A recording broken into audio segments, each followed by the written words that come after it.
Well, I became interested in Bella Casey after reading an academic book which mentioned Bella's relationship with Sean O'Casey, who was a premier Irish playwright of the early part of the 20th century. And I was particularly interested in the trajectory of her life. It was a sort of riches to rags story, someone who started off with very bright future and many opportunities, unusual opportunities for a woman of her time. Educationally, she was trained as a school teacher. This would have been in the 1880s in Dublin, and this would have been very unusual. And due then to various personal circumstances, her life took a dive, and it was something that her brother, Sean O'Casey, really didn't understand, and he was very embittered and rather estranged from her in latter years because he was disappointed that she had made so little of her life.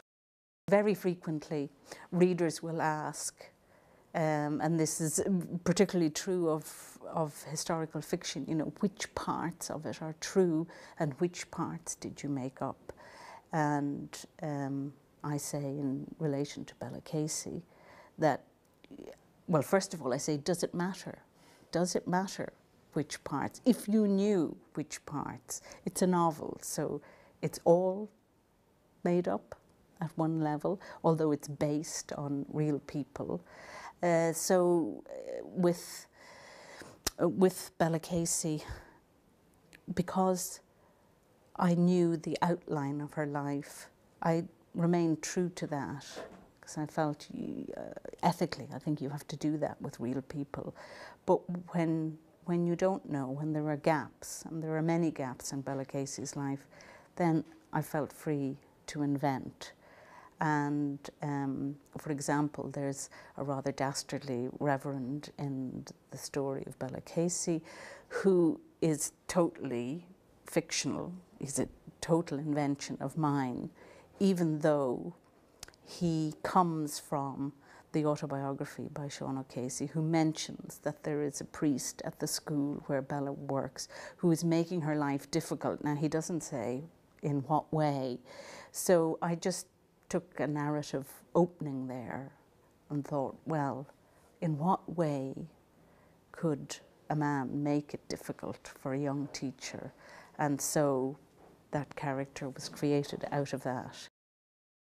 Well, I did a lot of research for the book because not only did Sean O'Casey write 6 volumes of autobiography, but his autobiography is very interesting in that it's an autobiography in the third person, so it's already fictionalized in a sense, and he elided certain characters and changed their names and changed their circumstances. So in fact, it was a very fictional piece of work. So in many ways, what I wanted to do was to write an answer to that autobiography and the depiction of Bella in it, because, as I was saying before, Sean was very disappointed in Bella, and in fact so disappointed that he killed her off in his autobiography about 10 years before she died. And I thought that was a very interesting act, you know, even to kill your sister off on the page. That indicates a certain depth of feeling, and I wanted to write back those 10 years into her life. I did a great deal of research on the period, and I was on a fellowship at the New York Public Library where a lot of Sean O'Casey's papers are kept, including fragments of the autobiography that he did not eventually publish. So there were pieces, particularly about Bella, that he chose not to put into his final version. And part of The Rising of Bella Casey includes those, puts those episodes back into the story. I don't know why he cut these episodes out, but I thought, oh, well, this was in a way, again, an answer to his version of her, that, you know, all of the edited, the expurgated pieces would go back into the story. Well, in many ways, it builds on the humour that's in Sean O'Casey's plays, where he has wonderful, funny Dublin characters, and I wanted some of that to be in the story as well, and in a way for that spirit of Sean O'Casey to be in the novel, even though